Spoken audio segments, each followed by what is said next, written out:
Welcome to the Deep Dive, where we dig into complex research to pull out the insights you need. Today we're tackling something really cool in material science, basically trying to get two materials that don't naturally get along to form a perfect bond. That's a great way to put it. We're talking about joining a very high-strength aluminum alloy, AA2014-T6. That's the kind of stuff you find in aircraft structures, really demanding applications with AA5052-H32. And that one's different. Oh, completely different. It's known for its excellent corrosion resistance, much more formable. Think marine parts, automotive panels, so you've got strength versus endurance against the elements. Okay, so you want the best of both worlds, right? Yep. Strength from one, corrosion protection from the other, maybe in the same part. Mhm. But welding them sounds like a nightmare, especially that high-strength one. Doesn't melting it cause huge problems? Exactly right. Traditional welding, where you melt the metals, is, well, a disaster for alloys like the 2000 series aluminum. You get porosity, cracking. The heat just ruins the carefully engineered microstructure that gives it strength. So melting is out. What's the alternative? Friction stir welding, FSW. This is the game changer here. It's a solid state process. Solid state meaning no melting. No melting at all. Imagine a really hard, non-consumable tool spinning very fast and plunging into the joint line between the two metals. The friction generates intense heat, but controlled heat, below melting point, and the tool's rotation literally stirs the softened, plasticized metal together. Like a high-tech kneading process. That's a good analogy. Because it stays solid, you avoid all those melting-related defects, the resulting joints. They tend to have much better tensile strength, better fatigue life. It's critical for things like aircraft fuselages, rocket fuel tanks, car parts that need to be light but strong. Okay, but it sounds incredibly precise. Yeah. You said controlled heat. Utterly precise. The quality of that final weld, its integrity, it hinges entirely on getting the process parameters exactly right. Tool shape, plunge depth, how fast you move along the seam, and crucially, how fast that tool is spinning. Right, and that spin speed, tool rotation speed, or TRS is what we're focusing on today. That's our mission for this deep dive. We're looking at research that isolated just this one variable, TRS, to find the sweet spot for joining these two dissimilar alloys. They tested speeds from 860 RPM up to 1460 RPM, keeping everything else constant. To find that Goldilocks zone. Okay, let's quickly recap the materials themselves. AA2014-T6, the strong one. How strong are we talking? We're talking an ultimate tensile strength, its breaking point, of about 468 megapascals MPa. And it's quite hard, around 162 on the Vickers hardness scale HV. That's your structural backbone. Definitely. Now, compare that to the AA5052-H32. Its strength is much lower, around 225 MPa, and hardness is only 78 HV. But it brings that corrosion resistance and formability. You can see how different they are. Hugely different. Over double the strength and hardness in the 2014. So the setup for the weld must matter a lot, too. It does, and this is clever. The researchers placed the harder alloy, the AA2014, on what's called the advancing side of the weld tool. Advancing side. What does that mean, and why put the tough stuff there? So as the tool spins and moves forward, one side experiences the tool rotating in the same direction as the travel. That's the advancing side. The other side, the retreating side, sees the tool rotating against the direction of travel. The advancing side generally sees more heat and more vigorous material movement. Ah, okay. By putting the harder, tougher to soften AA2014 there, you ensure it gets the maximum thermal and mechanical action needed to make it plasticize and flow properly with the softer Fix5032. It's strategic. Makes sense. You forced the difficult one to cooperate, and they knew the limits already, right? Going too slow or too fast was bad news. Yeah, initial trials below 860, like 760 RPM, or above 1460, like 1560 RPM, the paper described the results as colossal defects. So they zeroed in on that 860 to 1460 RPM range as the potentially workable window. Okay, so TRS controls the heat, and you mentioned earlier research showing moderate speeds are good. That's right. Generally, speeds in the, say, 800 to 1200 RPM range are often found to promote something called dynamic recrystallization. Dynamic recrystallization. Sounds important. What is it? Simply. It's basically the magic of FSW. The intense deformation and heat cause the material's internal grain structure to reform itself during the process. Old, potentially large grains get broken down and replaced by new, very fine, uniform grains. Think of it like refining the metal on the fly. And fine grains generally mean better properties. like strength. Exactly. Finer grains usually lead to higher strength and toughness, but if you spin the tool too fast, you generate excessive heat. And too much heat is bad because... It causes those newly formed fine grains to immediately start growing larger again. That's grain coarsening. It can also dissolve important strengthening phases within the alloy. Both effects make the weld weaker. So there's a balance. The thermal tightrope. Okay, let's look at the evidence. The study found 860 RPM was optimal. What did the microscope reveal inside that perfect weld? At 860 RPM, things looked, well, pretty much ideal. Visually, the weld surface was smooth, no signs of defects like tunnels or voids. That tells you the material flow was excellent, well consolidated. And inside those grains. Inside the main stir zone, or the nugget zone, where all the action happens, they saw fine equiaxed grains. Equiaxed just means they're roughly the same dimension in all directions, which is good.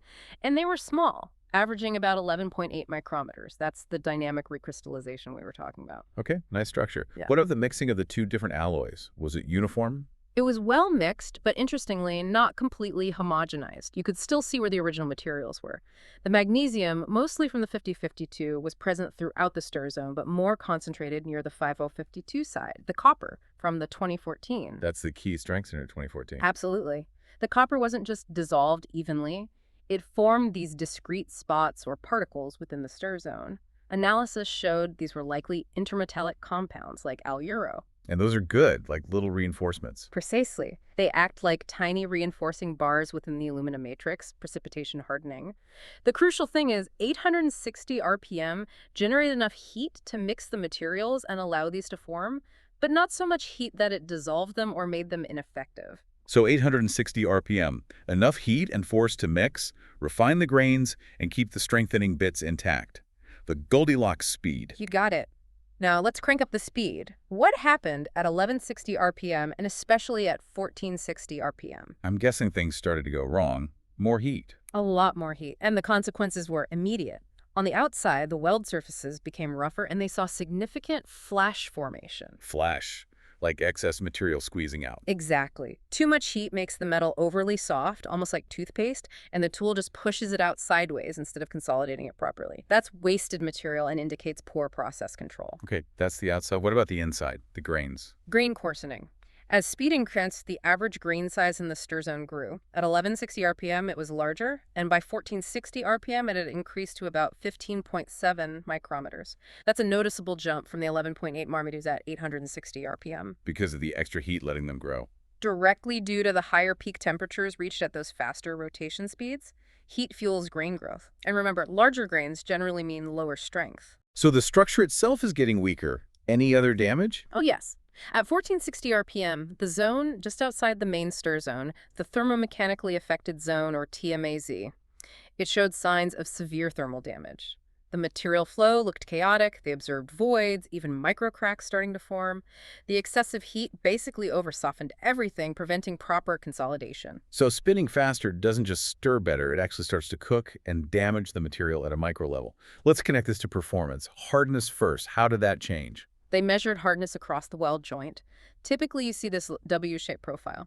Hardness drops in the heat-affected zones, HAZs, on either side of the weld, then peaks up again in the stir zone, SZ, due to the grain refinement. Did they see that W? They did, for all speeds. But the height of that peak in the stir zone was very dependent on the TRS. Okay, so what was the peak hardness for the winner? 860 RPM. At 860 RPM, the stir zone reached a maximum hardness of about 156 HV. Now, remember the base metals. The hard AA2014 was 162 HV, and the soft AA52 was only 78 HV. Wow, so 156 HV is almost as hard as the original strong alloy and way harder than the soft one. That's impressive recovery. It really is. But as the speed increased, that peak stir zone hardness dropped. At 1160 RPM, it was lower, and at 1460 RPM, it was significantly lower. Why the drop? Is that linked to the microstructure changes? Directly. The excessive heat at higher speeds wasn't just coarsening the grains, it was also dissolving or coarsening those crucial strengthening precipitates, those little aluro cankers we talked about. They lost their strengthening effect, and the material literally became softer, easier to indent. Okay, so hardness drops. What about the main event? Tensile strength, pulling the joint apart until it breaks. Here, the trend was crystal clear. A strong negative correlation between TRS and ultimate tensile strength, UTS. Faster spin equals lower strength. Give us the best result again. 860 RPM. At 860 RPM, the joint achieved a maximum UTS of 211 MPa. Now, how good is that? You compare it to the weaker of the two base metals, the AA5042, which had a UTS of 225 MPa. So 211 out of 225. That's really good, right? That's excellent. It represents a joint efficiency of 93.8%. You've joined two very different metals, and the seam is almost as strong as the weaker starting material. That's a successful weld. Amazing. And what happened at the highest speed, 1460 RPM? Big drop. The UTS fell to just 172 MPa. The joint efficiency plummeted to 76.4%. Just by spinning the tool faster. That's a huge difference in performance, almost 20% weaker. It is, and the yield strength, the point where the material starts to permanently deform, showed a similar drop, going from 181 MPa at 860 RPM down to 155 MPa at 1460 RPM. The whole joint just becomes weaker and less resistant to deformation. That difference in strength is stark, but you mentioned something even more critical earlier. Yeah. How it fails. Ductile versus brittle. Tell us about that. This is maybe the most crucial part for any engineer designing with these joints. At the optimal 860 RPM, when they pulled the sample apart, they examined the fracture surface. It showed clear signs of ductile fracture. Ductile meaning it stretches before breaking. Yes, characterized by features like micro-dimples. It indicates the material absorbed energy, deformed, stretched. It gives you some warning before catastrophic failure. And importantly, the break didn't happen right in the weld center. It occurred off to the side in the heat-affected zone near the weaker AA5052 parent metal. Which is where you'd expect it to fail if the weld itself is strong. That sounds like a predictable, safer failure mode. Exactly, it's the preferred mode. Now contrast that with the higher speeds, especially 1460 RPM. What changed? The failure mode transitioned. It became a mixed mode fracture, showing significant brittle characteristics. Instead of nice dimples, you start seeing features like flat facets, tear ridges, and voids. It suggests the material failed more suddenly with less warning, less energy absorption. Less forgiving. Much less forgiving. And this correlated with a big drop in elongation, basically how much the sample stretched before breaking. It went from over 16% elongation at 860 RPM down to about 10% at 1460 RPM. And where did it break at that high speed? Critically, at 1460 RPM, the fracture path often ran through the stir zone itself.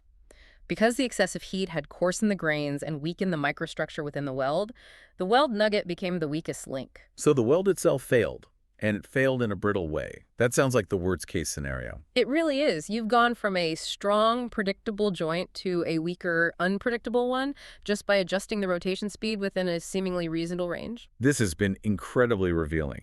It really underscores how FSW, while powerful, is not just plug and play. That single parameter, TRS, is absolutely critical. Without a doubt, the key takeaway from this research is the absolute necessity of optimizing TRS, especially when joining dissimilar materials like these.